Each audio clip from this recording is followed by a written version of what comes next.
Today I'm going to show you how to knit a baby blanket pattern that I am naming Pippa. Now this design combines stockinette stitch with a little bit of garter stitch and some seed stitch, making it perfect for those of you who are adventurous beginners and are wanting a blanket that is going to challenge you to try some new techniques without being overly complicated. Pippa is a 24 row repeat, so slightly longer than some of the other blankets that I have available, but that repeat is nice and simple because it involves a lot of repetition when working these stockinette and seed stitch sections, so don't let the long repeat put you off.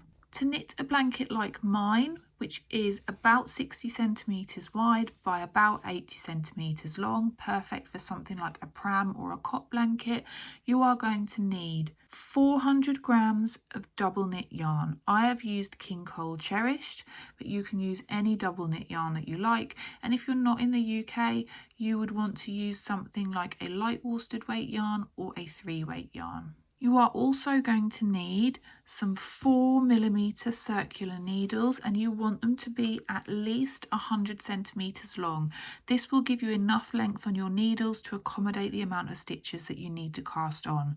These blankets don't really work on straight needles because they're just not long enough to comfortably accommodate the amount of stitches that you need to cast on. You're also going to need some embroidery scissors and some tapestry needles for sorting out your ends when you are changing balls of yarn. And then last but not least, you are going to want 2 stitch markers, and we use these to mark where our side border ends and our middle textured panel starts. One of my favourite things about Pippa is there is no pattern multiple for this blanket. The only thing that you need to remember to do is to cast on an odd number of stitches. That goes for including your side borders and your middle panel. You just need to cast on an odd number of stitches. Just for reference, I allow 18 stitches for my side borders, that's 9 for either end, but you don't need to worry about counting those stitches separately when you cast on. Just make sure that your total cast on is an odd number of stitches. For my blanket, I cast on a total of 135 stitches, so if you're wanting to replicate the blanket I knitted, then that's how many stitches you're going to need to cast on. But for this video, I'm just going to cast on a very small sample of 55 stitches, and as always, I'm going to use the long tail cast on method for my blanket, but if you have a cast on method that you prefer to use, then please feel free to use it, it will still work.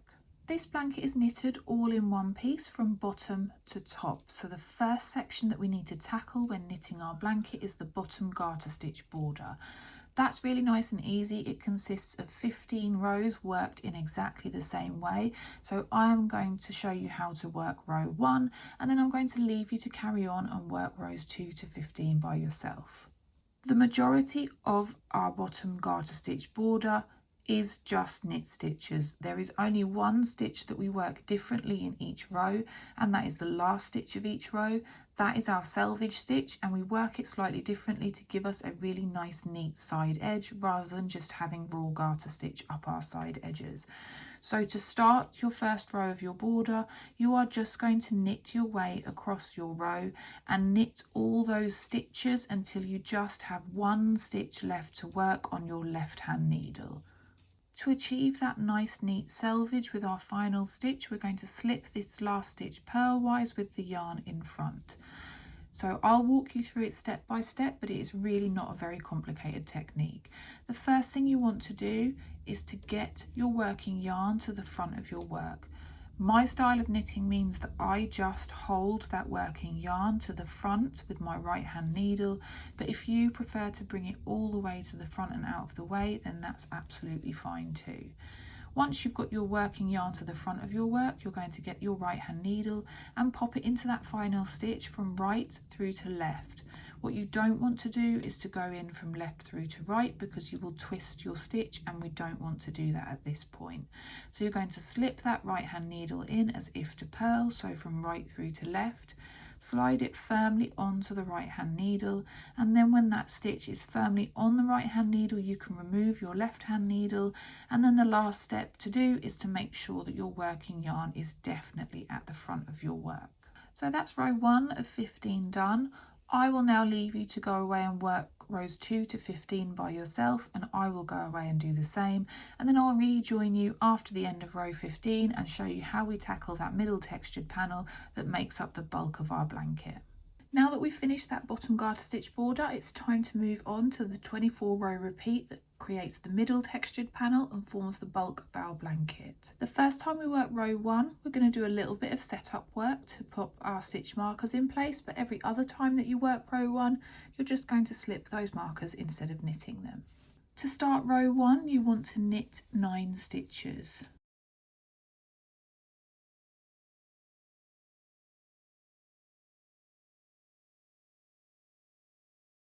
When you've done that, you are going to grab the first of your 2 stitch markers and just pop it onto your right hand needle.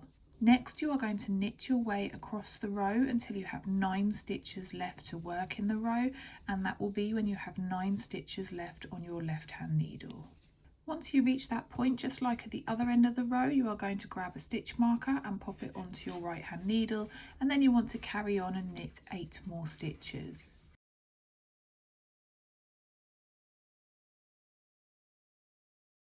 That should leave you with just this final stitch, and just like we did with all of our rows on our bottom garter stitch border, you are going to slip it purlwise with the yarn in front. Start row 2 by knitting 9 stitches, and this is a good point to check that your stitch markers are in the right place, because after your 9th stitch you should hit your stitch marker.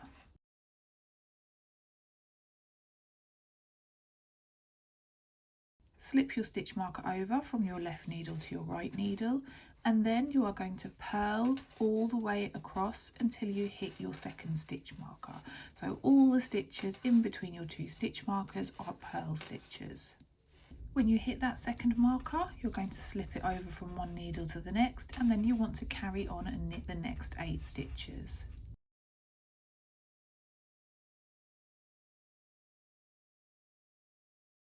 Finish your row by slipping that final stitch purlwise with the yarn in front. So for this stockinette section of the blanket, there is quite a lot of repetition. So for rows 3 and 4, 5 and 6, and 7 and 8, you are going to want to repeat rows 1 and 2 3 more times. So you're going to do the same as row 1 for rows 3, 5 and 7, and then you're going to work the same as row 2 for rows 4, 6 and 8. I'm going to go away and do the same, and I will rejoin you at the end of row 8 to talk you through what we do next. Rows 9 to 13 are all worked in the same way, so I'm going to talk you through how to work row 9, and then I'm going to leave you to carry on and work rows 10, 11, 12 and 13 yourself, and then I'll rejoin you at the beginning of row 14 to talk you through what we do next. So for row 9, you are going to knit every single stitch in the row with the exception of that final stitch in the row. When you get to your stitch markers, you are going to slip them over from one needle to the next, and then the only stitch in the row that we work differently is that final selvage stitch of the row, and for that stitch you are going to carry on and slip it purlwise with the yarn in front like we have been doing for every other row so far in the project. So that's row 9 done, and just as a reminder, rows 10, 11, 12 and 13 are worked in exactly the same way. So you're going to knit all the way across your row until this final stitch, and this final stitch you want to remember to slip purlwise with the yarn in front. So I'm going to go away and knit those rows myself, and I'll be back at the beginning of row 14 to show you what we do next. The next 7 rows, so rows 14 all the way through up to and including row 20, are all worked in the same way. They are the section that builds up that stripe of seed stitch in our blanket. So once again, rather than walking you through 7 identical rows, I'm going to walk you through row 14, and then I'm going to leave you to carry on and work rows 15 to 20 yourself. Row 14 starts by knitting 9 stitches. That should take you to your first stitch marker.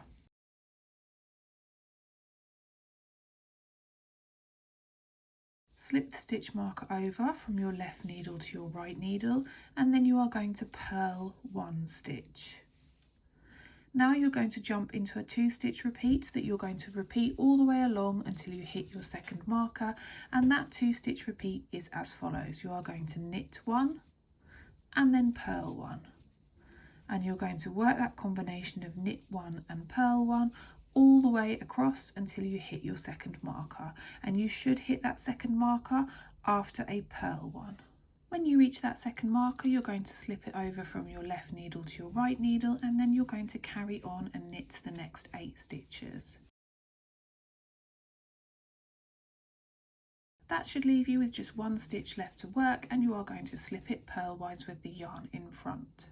So that was row 14. You are now going to repeat that same row 6 more times. So for rows 15, 16, 17, 18, 19 and 20, you are going to repeat the same process.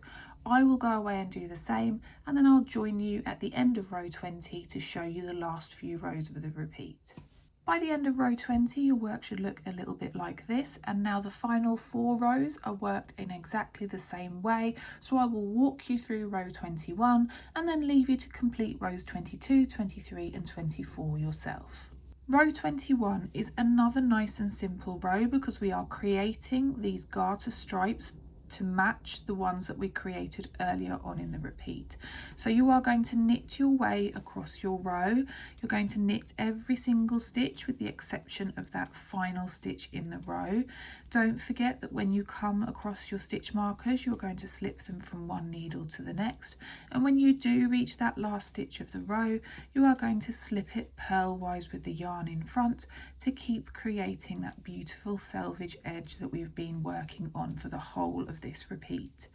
So once again, this is row 21, and you are going to repeat this for rows 22, 23 and 24, and I will rejoin you at the end of row 24 to talk you through how we build the rest of the blanket. This is a finished 24 row repeat, so you have your section of stockinette, some garter stitch and then your section of seed stitch, and you will use these 24 rows as the building blocks of your blanket. So what you would now do is go back to row 1 and start the repeat again, and you're going to work it as many times as you feel you need to until your blanket is about 8 centimeters shorter than you want the overall length of your blanket to be. For me, I repeated rows 1 to 24 a total of 10 times. So after this first time, I went and repeated it another 9 times, so that I had a total of 10 of these seed stitch sections, because by counting those, you can work out how many repeats that you've worked. Once you've done that, you need to work rows 1 to 9 once more so that you give yourself a stockinette section at the top that matches the one at the bottom. I'm going to go away and do that now, and I will rejoin you at the end of row 9 and I will show you how we move on to that top garter stitch border. Your blanket will obviously be significantly bigger than my small sample here, but you can see that I have just finished row 9 of that final little section that you want to work to give you a nice symmetrical top and bottom. The next thing that you need to do is to move on to work that top garter stitch border. It's worked in exactly the same way as the bottom garter stitch border, but I will just talk you through the first row once more before I leave you to carry on with the rest of it. Just like our bottom garter stitch border, the top garter stitch border consists of 15 rows worked in exactly the same way. The first of those 15 rows should be a wrong side row, and all I mean by that is when you are knitting the first of your 15 rows, the wrong side of your work should be facing upwards. I'm going to walk you through the first row, and then I'm going to leave you to carry on and work rows 2 to 15 by yourself, and then I will rejoin you to show you how we cast off the blanket. As our top border is garter stitch, it means that it's really nice and simple to work. You are going to knit your way all the way across the row, knitting every single stitch until you have just that last stitch left to work on your left hand needle.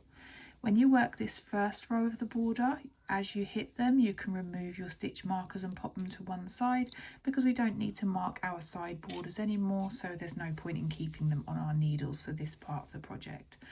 So you're going to carry on and knit your way all the way along your row, and when you get to that very last stitch, it should be really familiar to you by now, but you are going to slip it purlwise with the yarn in front. So that's row 1 of 15 done. Now what you need to do is work rows 2 to 15, and I'm going to leave you to go away and do those by yourself.